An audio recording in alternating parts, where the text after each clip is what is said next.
What's your level of anger, disappointment, frustration, or is there a word that you can use to describe what happened? Pissed off. Yeah, we had a game in our hands and some silly plays, not doing the right thing execution-wise. And, to be up 13 with 10 minutes, to go in a game, we got to finish that game. So I'm disappointed about that.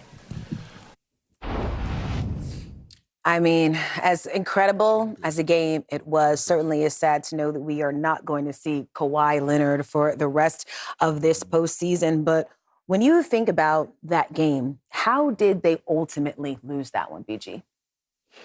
It looked like they sort of got away from their defensive game plan. Early on, they had a lot of attention on Steph, the exact same way that Golden State had a lot of attention on Kawhi. There were several moments UD and I were talking about as we were watching a game where Draymond Green is an unbelievable player. Offensively, that's somebody you sag off of. That's not anything new. That's what every team does. I don't think they went to that as much as they probably should have. There was multiple times where there was not enough pressure on Steph. And look, Steph is unbelievable. He'll pull a rabbit out of a hat. But when you're playing a guy like that, it has to be all hands on deck. It's not just one guy guarding. It's not even just two guys guarding because Steph moves so well without the ball. So it looked like to me they sort of just maybe didn't go away from that game plan, but they got a little bit too relaxed. And getting relaxed against Steph Curry gets you beat. Yeah. You also got to be able to find a Woodford. I mean, no offense, he's 38, 39 years old. It's not like he's going to beat you off the dribble a bunch, whether it was in transition or whatever the case may be. If somebody makes one or two threes, you just got to find them. So they just gave up too many threes to me there in the fourth against a team that can beat you from the three. That everybody knows that. So they didn't get out to the shooters in time. Yeah, Golden State did a good job of going off the dribble handoff and coming back off it again. Early on in the first half, they were using a lot of pin downs. Derrick Jones Jr. was doing a great job of chasing Steph over those pin downs, getting around. He got a couple of offensive fouls on the other guys. So I think they adjusted a little bit and got it more into the handoff game with Steph, where if he hands off and you go over, he can come right back off it again because him and Draymond have that energy and that synergy together. They've done it so much. So I think that was a good adjustment that they made in the second half, and shots started to fall. And when shots starts to fall for Steph, the basket just gets bigger and bigger. Yeah, I do think it is important, though, to just appreciate the masterclass that Kawhi has put on this season. I know that we are seeing the end of it, but 57 straight games with 20 or more points, the second longest active streak in the NBA. And a little wrinkle in this one, with the Clippers lost tonight, OKC will get a lottery pick in this draft. That don't make no sense. Yeah, that don't make no sense. That's cheap. The rich get richer. But you know what? At least Sam Presti goes and makes really good picks. So at least the pick won't go to waste. And that 57 in a row tied with the great Bob McAdoo. And if I don't say that, he's gonna be mad at me because he's one of my vets and he's an OG. He always talks about how great he was, and he said if he played in this year, they have to pay him $200 million. That's what he told me. Ooh, okay, Bob. If I played with y'all young boys, my numbers, they have to pay me $200 million. So 57 in a row, and Kawhi just tied it, so he was getting buckets due. Shout out. All right, great night of hoops, and there's more to come. Friday on Prime, we've got 2 elimination games on the final night of the play-in tournament. In the East, it's the Magic against the Hornets. The winner gets the 8th seed, and the Warriors will face the Suns. The winner of that game earns the 8th seed out west. And for more on that, we welcome in Zach Lowe. Hey, Zach. There he is. Zach, we have seen some incredible moments and thrilling finishes during these first 2 nights. But what's your biggest takeaway so far? That the play-in is awesome and that it should be here to stay forever. I mean, look what we saw tonight. Old guys, maybe you can't get through the regular season, you can't win 50 games, but you can get into the play-in tournament. And the Warriors and their 2 old Lions give us one more great memory. Vintage stuff from Steph and Draymond raging against the dying of the light. The dynasty's not over quite yet, Steve Kerr. And look, you feel the stakes are real and so much higher, and it's so starkly different from the regular season. And that's the other takeaway is like, you've got to make the regular season feel a little bit more like this. It's never going to feel like this because this is a playoff game effectively, but to go from games that half of them didn't seem meaningful to this is just too stark of a change. We need more stakes in the regular season. Zach, of the 4 teams left, got 2 games Friday night. Which team, in your opinion, is under the most pressure? Orlando, and it's not even close. I mean, this is a successful season for Charlotte already. Sure, you'd like to get into the playoffs, but Orlando is sitting here facing a complete disaster from top to bottom. They couldn't stay healthy. They don't play together for long enough stretches. Dirk just talked about the offense just sort of devolving into, okay, does anyone want to shoot? Anyone want to ISO? What are we going to do now? And Jamal Mosley may be coaching for his job in that game if that ship hasn't already sailed. That this was a team that people thought, including me, would win 50 games, and they're sitting here getting double-digit loss on the road to the Sixers without Embiid. I mean, that by itself is they should be better than that, and now they're just chasing the 8th seed. It's got to be the Magic. Good point. Zach, Friday night, what's your favorite matchup? What you tapping into? What you looking at? What you eyeing? I'm eyeing both of them. I want to see if Charlotte can actually pull this off, and if LaMelo and Conchinipple, like the first real moment of adversity for Conchinipple and LaMelo, who would have been the go to that game, and maybe is the go to that game for what he did to Bam, by the way. Lucky to not get suspended. Are they going to bounce back? Blake already mentioned Dylan Brooks versus Draymond Green in Phoenix. That's a show. Steph reminded you that, we can sit here and talk about who's going to guard Steph, who does Phoenix have. The whole team has to guard Steph at all times. And the last thing I'm looking forward to is not Friday, it's the lottery, because Oklahoma City's getting another lottery pick from the Clippers. How high is that going to be? How much more embarrassment can the Clippers take? Sorry, Blake. And then, not only that, remember, the Clippers get the Pacers pick if it's 5, 6, 7, or 8. And we'll see if, and 9. And so they're going to be looking at that, too, from the Zubac trade. So a huge lottery night for the Clippers after this disastrous loss tonight when, they blow a lead, and Kawhi kind of invisible by his standards in the fourth quarter. Is it a sorry, Blake? I don't know. You don't have to say sorry for me. It's a positive all around. Ty Lue's got some time on his hands to finally meet with CP, so congrats, CP. Looking forward to that one. Oh, there's a couple people need to meet with CP, huh? Oh, hey. Well, according to Chris Paul's Instagram story, he's having a time right now after that Clippers loss. Have another drink on me, CP. I got you, bud. Pettiness. Zach Lowe, always great chatting with you. Thanks so much. Good to Have see fun, you. Thanks, guys. Zach. See you, Zach. All right, coming up next, why does our studio here at Stage 11? The Sixers get the 7th seed in the East. The Magic will play the Hornets on Friday to decide who gets the 8th seed. And here's what Desmond Bane and Orlando had to say after the loss.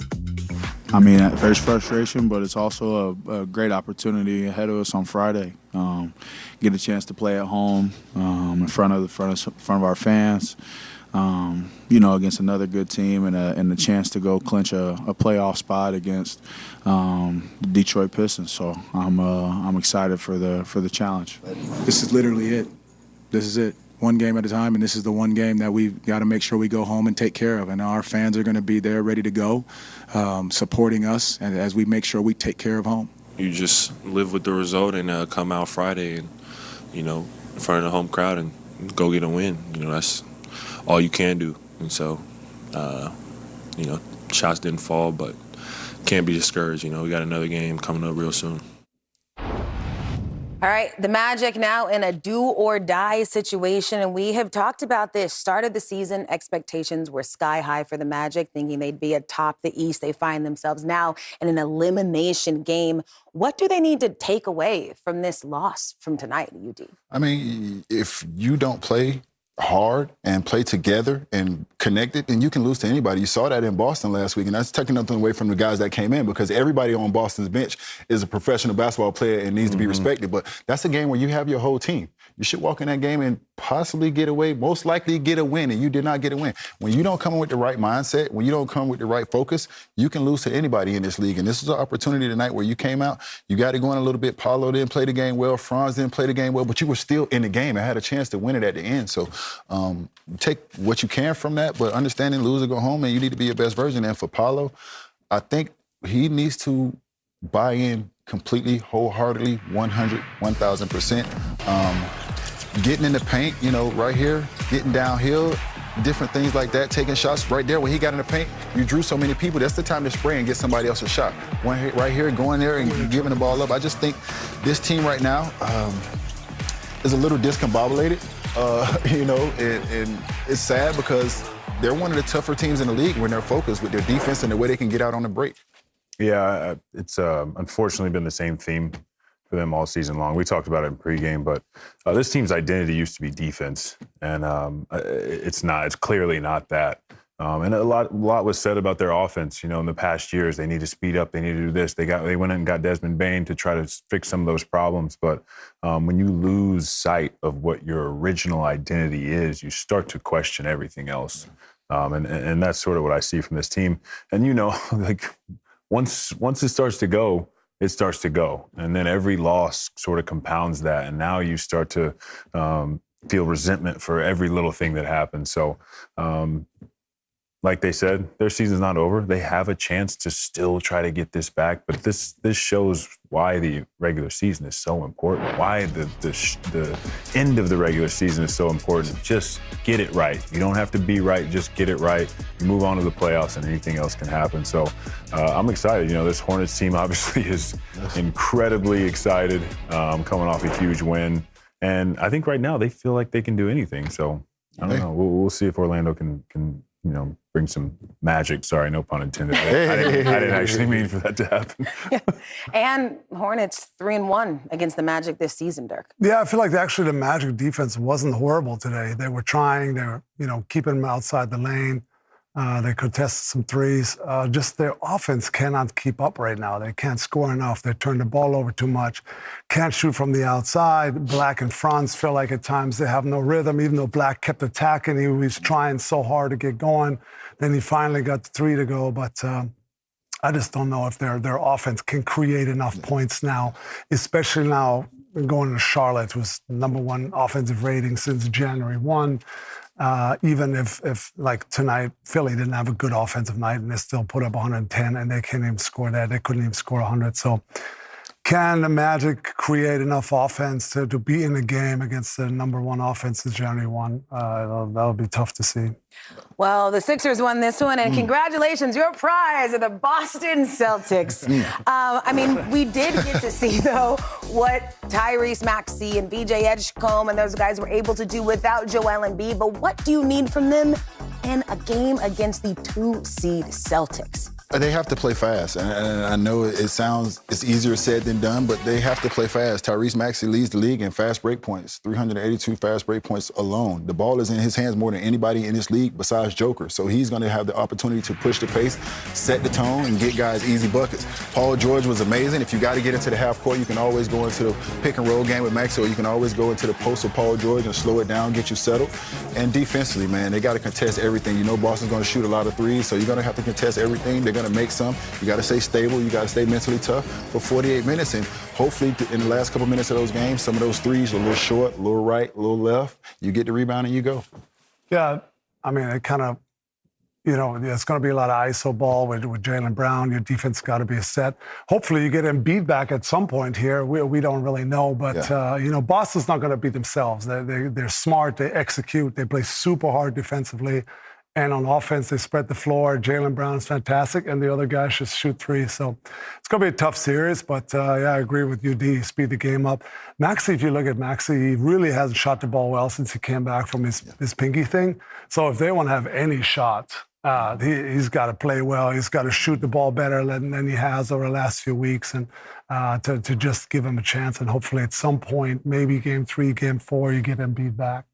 Yeah, Philly's a guard-heavy, wing-heavy team. Obviously, without Embiid, sort of changes the makeup of their team. But Boston has a ton of guard and wing defenders. All those matchups are going to be so important. I thought tonight, even though they won this game, I thought they took a lot of tough step-back twos, right? They didn't really stay into the flow of their offense. They got a lead, and they sort of went away from what was working. So to beat a team like Boston, you just can't have 3-4 minutes of inconsistency. You can't really have 2 minutes of inconsistency. It has to be 48 minutes to go get wins, especially if you want to go in and get a win on the road. Yeah, and as you saw, Philly 2-2 versus the Celtics this season. Coming up, we are going to turn our attention back to the West and the incredible